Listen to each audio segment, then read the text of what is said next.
तर एक कविता तुमच्यासमोर ठेवतो. माझ्या खूप लाडाची कविता आहे आणि प्लीज सगळ्यांना मन लावून ऐका. मराठवाडी भाषेत आहे आमच्या. तयार आहे सगळे? एक कविता आहे. आपलं गाव आठवते सगळ्यांना? ग्रामपंचायत जिथं माणसं असतात आणि जिवंत माणसं असतात. तर ते गाव आठवते सगळ्यांना? गावातलं वड आठवते, पार आठवते, खंडोबा आठवते, महादेव आठवते, आड विहीर आठवते, शेत आठवते, मसनवट आठवते, सगळं आठवते. ठीक आहे. आता विचार करा की त्या गावातल्या सगळ्या गोष्टी अशा उलट्या झाल्या तर ते गाव कसं दिसेल हे एक आजोबा आपल्या नातवाला सांगत होता, कारण त्याने ते गाव पाहिलं होतं. ठीक आहे.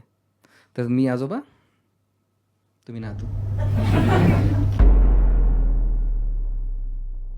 दूर तिकडं डोंगरा पल्याड एक गाव होतं. दूर तिकडं डोंगरा पल्याड एक गाव होतं. त्या गावाला माझ्याच गावाचं नाव होतं.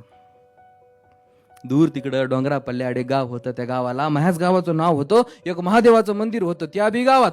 पर पिंड दारात नंदी गाभारात.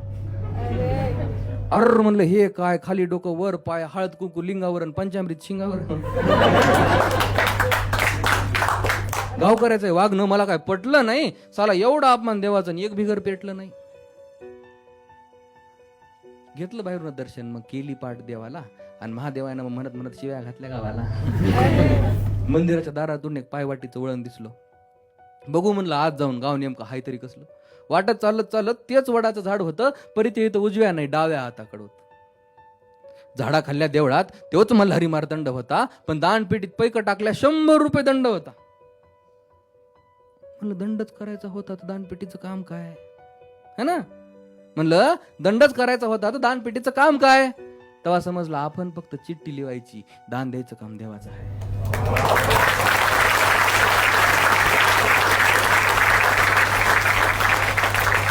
गावामध्ये शिरलो एकदाच आणि ते पिपळाचा पार आला. शेतकरी होते थाटामध्ये, पण पाणी घेऊन सावकार आला. अरे तिच्या आईला म्हणलं हे काहीतरी अजबच आहे. आमच्या सावकारा मोर कोणाची उभारायची टाप नाही.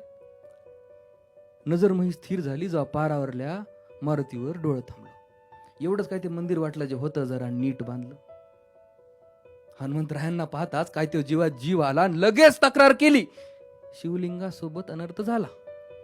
महादेवासनी उघड्यावर ठेवून नंदीचा गाभाऱ्यात थाट आहे. तो बाजूचा माकड तोंड्या बोलतो कसा, महादेवाचीच इच्छा असावी, शेवटी नंदीवर जगाचं पोट आहे.